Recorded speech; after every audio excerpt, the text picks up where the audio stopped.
আয় আল্লাহ, বিশেষ করে আমার আব্দুল কাদের হাওলাদার ভাই সারা পৃথিবীর মানুষদেরকে মরণের ভয় দেখানোর কথা লিখলো। তার লেখা গান শুনে কত মানুষ কবরের জন্য প্রস্তুতি গ্রহণ করলো, কত লোকে তার লেখা দেখে দেখে তার লেখা শুনে শুনে ভালো হয়ে গেল। সেই মানুষটাই আজকে দুনিয়ার থেকে বিদায় নিয়েছে। আল্লাহ, সারা পৃথিবীর মানুষ তার জন্য দোয়া করে।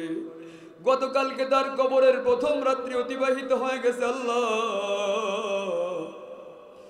জানি না কবরে তুমি তার সঙ্গে কি আচরণ করেছো। আল্লাহ, এই এলাকার মানুষদেরকে সাথে নিয়ে আমি মুসাফির, বহুদূর থেকে তার জন্য দোয়া করি। আল্লাহ, তোমার এই বুড়া বান্দাটারে তুমি মাফ করে দাও। আল্লাহ, তোমার এই বুড়া বান্দাকে তুমি মাফ করে দাও। আমারে বলছিল বাড়িওয়ালা টু তোমারে গাইতে হবে, আমার জন্য গান লিখতেছিল বাড়িওয়ালা টু করবি। সারা পৃথিবীর মানুষ আমার কাছে খোঁজ খবর নেই বাড়িওয়ালা টু কবে আসবে।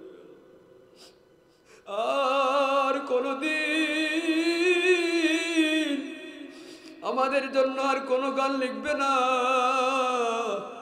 আল্লাহ, তোমার এই বুড়া বান্দাটাকে তুমি মাফ করে দাও। আল্লাহ, তোমার সহজ সরল বান্দাটারে তুমি মাফ করে দাও। আল্লাহ, ঘুমাইতে পারি না, ধৈর্য ধারণ করতে পারি না, মানতেও পারি না। আল্লাহ, তুমি যদি তারে মাফ করে দাও আমাদের সব দুঃখ দূর হয়ে যাবে। আল্লাহ, তুমি তার কবরকে রাউযাতুম মির রিয়াজিল জান্নাহ বানায় দাও। এলাকায় যতগুলো গোরস্থান আছে সবগুলো গোরস্থানের কবরের আযাব মাফ করে দাও। যে যার জন্য দোয়া করে তাদের কবরের আযাব মাফ করে দাও।